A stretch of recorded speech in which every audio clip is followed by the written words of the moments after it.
خبریں شاید چل رہی تھی. آپ پاکستان میں نا, پاکستان سے کیا حالات چل رہے ہیں پاکستان, ہر ایک نے GOARY لگایا ہوتا ہے نا, اور میں کھانے میں بٹھایا ہوا ہے. پہلا سوال, آپ لوگ وہاں پہ گدا کھا رہے ہیں, پاکستان کے یہ حالات ہو گئے. پہلا سوال, پاکستان میں کھوتا کھاتے ہو تم لوگ, اور میں پتہ کیا سوچ رہا ہوں, یار تیری عمر 80 سال ہو گئی ہے, تجھے اتنا نہیں پتا کہ گدا اصل میں حرام نہیں ہے اسلام میں. گدا تو کہیں پہ بھی حرام نہیں ہے, گدا تو کہیں پہ بھی حرام نہیں ہے, گدا تو کہیں پہ بھی حرام نہیں ہے. اور تو جس چیز کو اللہ نے حلال کیا ہے اس کو تو سمجھا حرام ہے. کیوں؟ کیونکہ جو خود نہیں کچھ آپ نے ایویلیویٹ کرنا. آپ سب کے اس وقت روم میں بیٹھے ہوئے کچھ لوگوں کے لیے نئی انفارمیشن ہوگی کہ گدا تو حرام ہے ہی نہیں اسلام میں. وہ الگ بات ہے, مجھے بھی پتا ہے کہ جس نے گدا بیچا ہوگا اس نے حلال کر کے نہیں بیچا ہوگا, اس نے مرا ہوا کوئی گدا اٹھا لیا ہوگا. what I'm saying is, اس بات کے اوپر کوئی نہیں بات کر رہا ہے, اعتراض کرتا کہ گدا حرام ہے کہ حلال ہے. نہیں, گدا حلال ہے. گھوڑا گدا اصل میں حلال جانور ہے اسلام میں. جتنا مرضی پاکستانی بولے مکروہات میں آتا ہے, اس کو حرام ہے کہ حلال ہے. صاف صاف بات کیا کر بھائی, یہ کیا گیمیں ڈالتا ہے ہمارے ساتھ. اسلام میں حربی اور حلال ہیں تو سارے حلال ہیں. کس نے آ کے حرمت ٹھہرائی ہے گدے کی؟ پاکستانی ہے اس لیے وہ آپ حضرت ابو حنیفہ کو نبی نہ مانے. تمام ائمہ کرام نے گدے کو حلال ہی قرار دیے سوائے ابو حنیفہ نے, وہ بھی کنڈیشنل.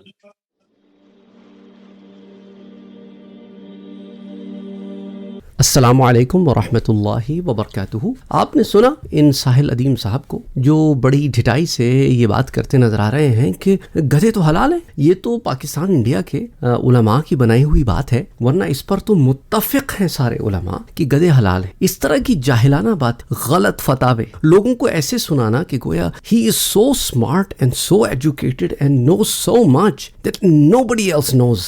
یہ وہی بے وقوفانہ ایٹیٹیوڈ ہے جو انجینئر مرزا کا بھی. اور ہاں کہ چونکہ ہمارے ہاں لوگ پڑھتے وڑھتے ہیں نہیں, جس سے امپریس ہو گئے اس کی ہر بات ایکسیپٹ کر لیتے ہیں. اس کو بولو ذرا وہ فتوے تو دکھاؤ نا, تم کہاں لکھا ہے؟ کون سی وہ فتوے ہیں جہاں گدھے کو حلال کر دیا گیا کہ ایک بھی پیش نہیں کر پائے گا؟ اسی کے جیسے کچھ ہوں گے جنہوں نے کیے ہوں گے, لیکن علماء نے ایسے کوئی فتوے نہیں دیے. بلکہ اگر آپ بخاری اور مسلم اٹھا کے دیکھیں تو متفقن علیہ آپ کو یہ روایات ضرور مل جائیں گی کہ گدھا حرام ہے. اور جنگلی گدھے اور پالتو گدھے میں فرق ہے. عربی زبان میں دونوں کے لیے لفظ حمار کا اطلاق ہوتا ہے, لیکن عربی زبان میں جو حمار ہے وہ گدھا ہے ہمارے ہاں. لیکن جو عربی زبان میں جسے جنگلی گدھا کہتے ہیں وہ ہمارے ہاں کا وہ وائلڈ گدھا نہیں ہے جو کسی دھوبی کے پاس نہ ہو. اس کو آپ جنگلی گدھا نہیں کریں گے. جو عربی کی جو تعریف ہے اس کے مطابق وہ ایک الگ جانور ہوتا ہے, اس پر ہم پھر کبھی بات کریں گے. تو اچھا, اب اس پر جو روایات آتی ہیں نا وہ آپ سے ہم ذکر کرتے ہیں. حضرت جابر رضی اللہ تعالی عنہ بیان کرتے ہیں کہ حضور صلی اللہ علیہ وآلہ وسلم نے خیبر کے دن گھریلو گدھوں کا گوشت کھانے سے منع.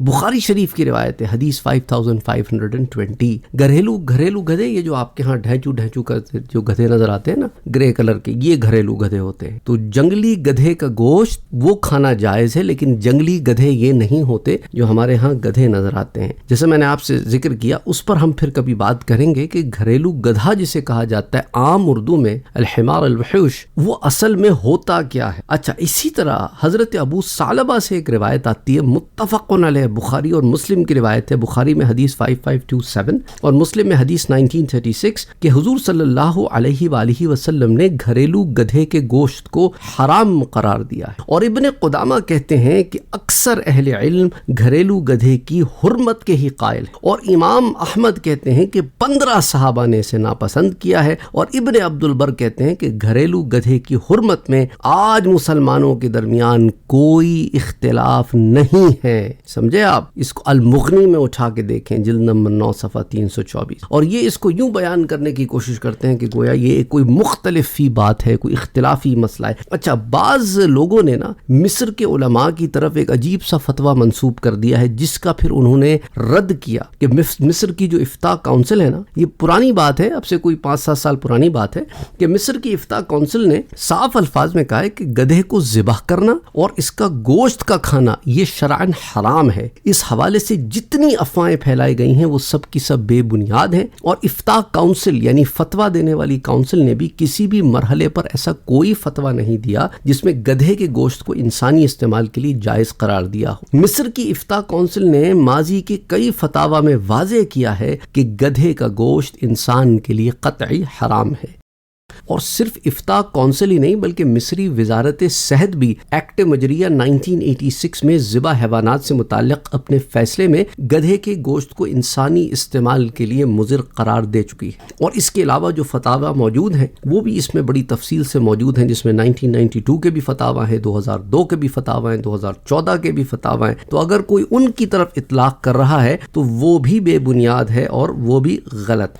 تو ان تمام شواہدات کے بعد آپ سے ذکر کرتے ہیں کہ فقہ کی کتابوں میں جیسے الدر المختار مع رد المختار میں جلد نمبر 9 صفحہ 369 پر آتا ہے کہ علامہ علاء الدین محمد بن علی بن محمد حصکفی حنفی متوفی 1088 لکھتے ہیں کہ پالتو گدھوں کا کھانا حلال نہیں ہے، اس کے برخلاف جنگلی گدھوں کا کھانا جائز ہے. اور اگین جنگلی گدھے سے مراد وہ گدھا نہیں ہوتا جو آپ کے ہاں دھوبی کے آگے گاڑی کے آگے نہ لگا ہو اور ایسی بازاروں میں پھر رہا، وہ جنگلی گدھا نہیں ہوتا. جنگلی گدھا کیا ہوتا ہے اس پر ہم پھر کبھی بات کریں گے، لیکن گدھے جو ہمارے ہاں عام طور پر جن کا اطلاق ہوتا ہے وہ حرام ہے. اچھا، اسی طرح خچر کے متعلق آپ لکھتے ہیں کہ خچر کی ماں گدھی ہو تو اس کا کھانا بھی جائز نہیں ہے، کیونکہ خچر کیا ہوتا ہے، کراس بریڈ ہے نا گھوڑے اور گدھے کی. تو اگر گھوڑا مرد ہو اور گدھی ہو اور گھوڑا اور گدھی سے جو خچر آتا ہے پیدا ہوتا ہے اس کا کھانا بھی جائز نہیں ہے. اور اگر اس کی ماں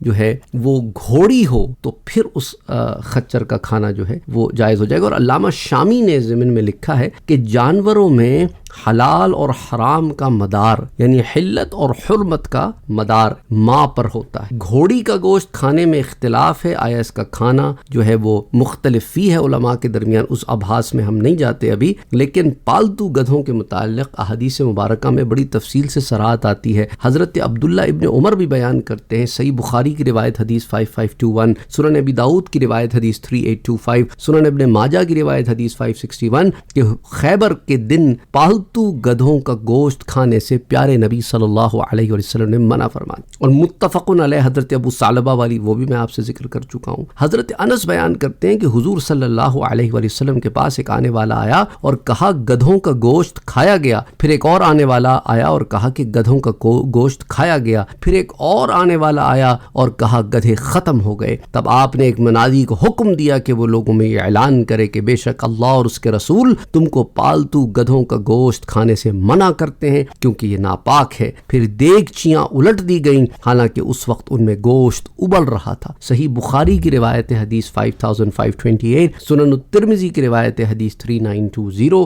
مسند امام احمد کی روایت حدیث 13171، اسی طرح موطا میں بھی آتی ہے حدیث 209. اور حافظ ابن حجر عسقلانی فتح الباری کی جلد نمبر 9 صفحہ 655 پر لکھتے ہیں کہ اس حدیث سے یہ واضح ہو گیا کہ گدھوں کے گوشت کو اس لیے نہیں حرام کیا گیا کہ سواریاں اور مال لادنے میں کمی کا خطرہ تھا، بلکہ آپ نے اس کو اس لیے حرام قرار دیا کہ گدھے نجس ہیں. اور دیکھو اللہ کے رسول جس کام کے کرنے کا حکم دے وہ ہم نے کرنا ہے، جس کام سے روک دے اس سے ہم نے رک جانا ہے. ہم نے پھر اس میں لاجکس نہیں تلاش کرنی. That's the bottom line. تو لاجک کے چکر میں جب لوگ پڑ جاتے ہیں then they end up doing things that کہ بھئی یہ کیوں اور وہ کیوں اور فلانا کیوں. جب ایک بات واضح ہو گئی تو بات ختم ہو گئی بات. تو I personally think کہ this answers the question. اور یاد رکھیں جیسا میں آپ کو بتاتا چلوں کہ جنگلی گدھا جس کو آپ اردو میں کہتے ہیں نا، اسی کو فارسی میں گورخر کہتے ہیں اور عربی میں اسے حمار وحشی کہتے ہیں. یہ جانور حلال ہے لیکن یہ پالتو گدھے جو نظر آتے ہیں یہ حلال نہیں ہیں.